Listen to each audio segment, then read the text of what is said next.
That completes the shipping bulletin. I'll be back with a general weather forecast in a few minutes' time, but for now, I'll hand you back to Corrie. Thanks very much, Chris. This is BBC Radio 4. It's 5:30 on Saturday, the 29th of September. Good morning. This is News Briefing with Corrie Corfield. The schoolgirl Megan Stammers is expected to return to the UK from France a week after disappearing with her maths teacher. An American news network has apologised for showing a man killing himself on live TV. And in sport, America's golfers are taking a strong lead into the second day of the Ryder Cup. Megan Stammers, the 15-year-old girl who was missing with her maths teacher for a week, will be reunited with her parents after flying back to the UK from France this morning. She and 30-year-old Jeremy Forrest were found in Bordeaux. He's been detained on suspicion of child abduction. At a news conference last night, police read out a statement on behalf of his parents, Jim and Julie Forrest. We are pleased that Megan and Jeremy have been found safe and well. This has been an ordeal for all the families concerned. We would like to thank Sussex and the French police, as well as the British media, for their assistance. We are relieved that the search is finally over and everyone can now focus on a safe and secure return for them both. 7 people have been killed by flash floods in southern Spain. The flooding in Andalusia and Murcia was caused by torrential rain. 600 people were forced to leave their homes. Viewers to an American news network saw a man suspected of stealing a car kill himself on live TV. The Fox News helicopter had been following the car from Phoenix in Arizona as it was chased by police. When it stopped, the driver ran off and shot himself. The anchorman, Shepard Smith, apologised to viewers, saying it had been insensitive and wrong to continue to show the images. We really messed up, and we're all very sorry. That didn't belong on TV. We took every precaution we knew how to take to keep that from being on TV, and I personally apologize to you that that happened. President Obama has barred a Chinese-owned firm from buying 4 wind farms in Oregon because of concerns about national security. The wind farms are near naval bases where unmanned drone aircraft are being tested. It's the first time in 22 years that a US president has blocked a foreign business deal. 10 people have been arrested in what the Environment Agency say are the biggest hazardous waste raids conducted in the UK. Directors and senior managers of an unnamed company in Avonmouth were taken into custody as part of an investigation into allegations that substances, including heavy metals and asbestos, have been dumped at local landfill sites. Well, that's the news. Now the weather, and with today's forecast, it's good morning again to Chris Fawkes.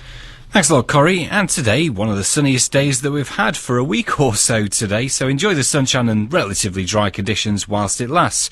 We'll start off with a forecast across southwest England, Wales and the northwest of England as well.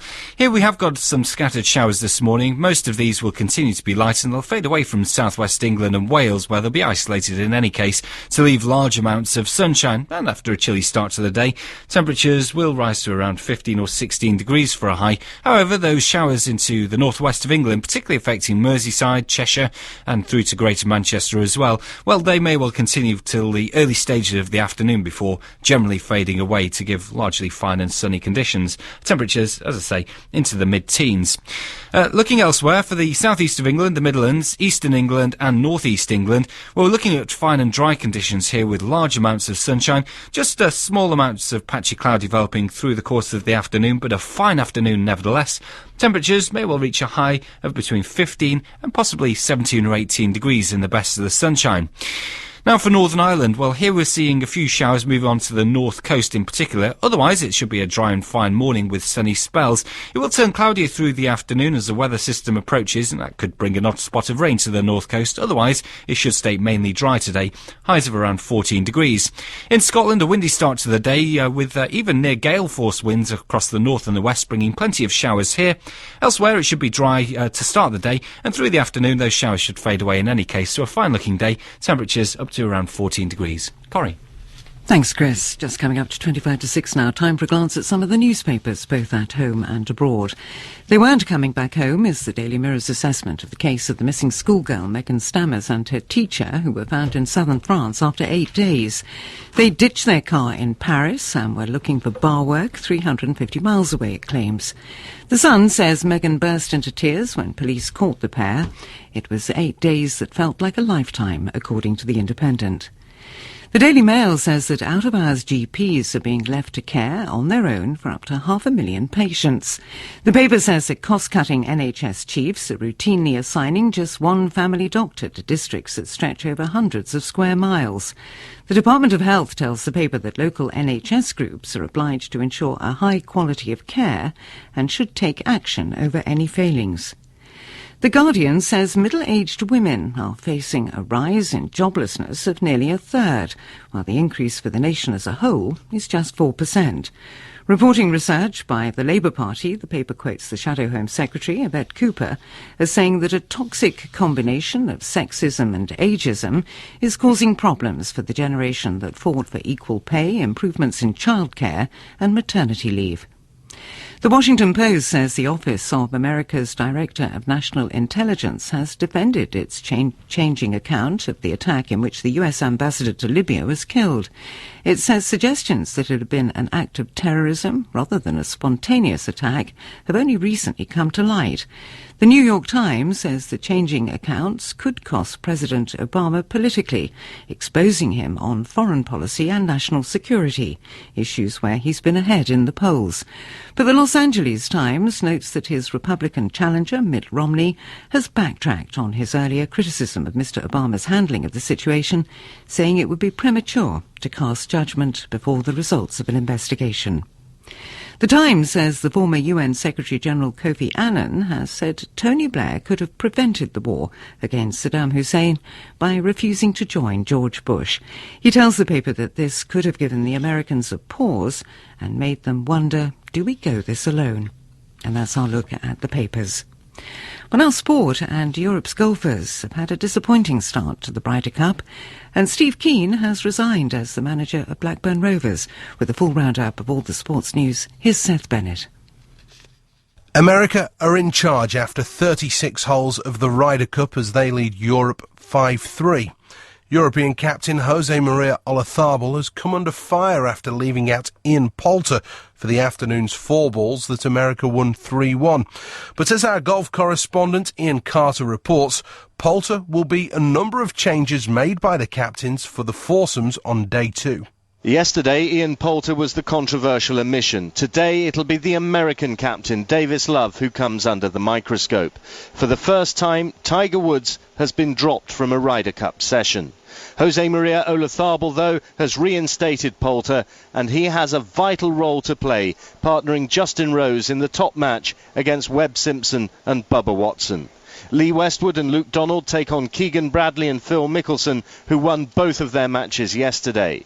Europe's hero, Nicholas Colsaerts, partners Sergio Garcia against Jason Duffner and Zach Johnson, with the final foursomes featuring Rory McIlroy and Graham McDowell against Brandt Snedeker and Jim Furyk for the second day running. Wayne Rooney may play his first Premier League game since needing surgery on his thigh.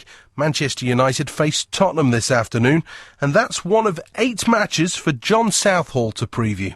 Chelsea, with John Terry in the squad, open up the day's proceedings at Arsenal. Both sides are defending unbeaten starts to the league season.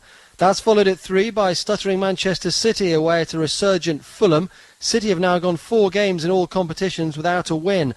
Liverpool in the bottom 3 go in search of their first victory of the season at Norwich, while Stoke, who haven't won in 11 league matches, will try again against Swansea. Alan Pardew, fresh from signing his new contract, takes his Newcastle side to Reading, and Sunderland, without the suspended Lee Cattermole, take on Wigan. And then the missing 6 should return for Everton against Southampton, that after their Capital One Cup exit at Leeds. Then at tea time, Wayne Rooney could make his league return for Manchester United. They play Tottenham at Old Trafford. Life for Blackburn Rovers without Steve Keane starts at Charlton this afternoon. Despite the fact Rovers are third in the Championship, Keane said he was forced to resign from the club last night after his position became untenable. Owners Venky say that they're very disappointed with the situation. Northampton are back on top of Rugby Union's Premiership after a 24-6 victory over Wasps. Elsewhere, Worcester beat London Irish 35-11. Meanwhile, the Wales flanker Dan Lydiate faces a long layoff after suffering a broken and dislocated ankle. That was in the Newport Gwent Dragons' 32-12 win over Edinburgh in the Pro 12. Ulster played their first match since the death of Nevin Spence, beating Cardiff 48-19. And there are also victories for Glasgow and Connaught. Seth Bennett. A look ahead now to some of the items in the diary for later in the day. The Labour leader Ed Miliband will appeal to voters to give him a chance to rebuild Britain as the party gathers in Manchester for the start of its conference tomorrow. He's holding a question and answer session this afternoon, and he'll set out ways the Labour government would help protect people from being ripped off over pensions and fuel bills. Pope Benedict's former butler, Paolo Gabriele, is going on trial in the Vatican today, accused of stealing confidential papers and leaking them. Mr. Gabriele has told investigators that he took the documents because he wanted to expose evil and corruption in the Catholic Church. He also said the Pope wasn't sufficiently informed about certain problems. Thousands of unionists are expected to march through Belfast today to celebrate the 100th anniversary of the signing of the Ulster Covenant. They're remembering nearly 500,000 people who in 1912 declared their opposition to the creation of an Irish Home Rule Parliament. Alex Kane from the unionist-leaning newsletter described how the event would unfold. There'll be a reenactment of the signing of the Covenant with Lord Carson, and then there will be a march from the City Hall in Belfast to Stormont, 8 miles away. So it's a big moment because for unionists in particular, this is celebrating the fact that they are still part of the United Kingdom, still part of the Union. And finally, a glance back at some other stories that were making news on this date in earlier years. Gordon Brown delivered his final conference speech as Prime Minister in 2009, setting out his stall for his first general election as Labour leader.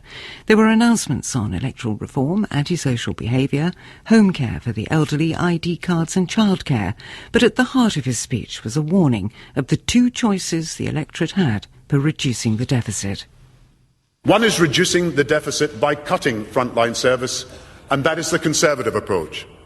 The other is getting the deficit down while maintaining and indeed improving frontline services, and that is the Labour approach. In 2005, David Cameron, who was then the Shadow Education Secretary, and the Conservatives' Home Affairs spokesman David Davis joined the contest to succeed Michael Howard as party leader. London was given an organised police service for the first time in 1829. The Metropolitan Police, founded by the Home Secretary Sir Robert Peel, replaced the haphazard system of parish constables and watchmen. And that look back brings to an end this Saturday's news briefing.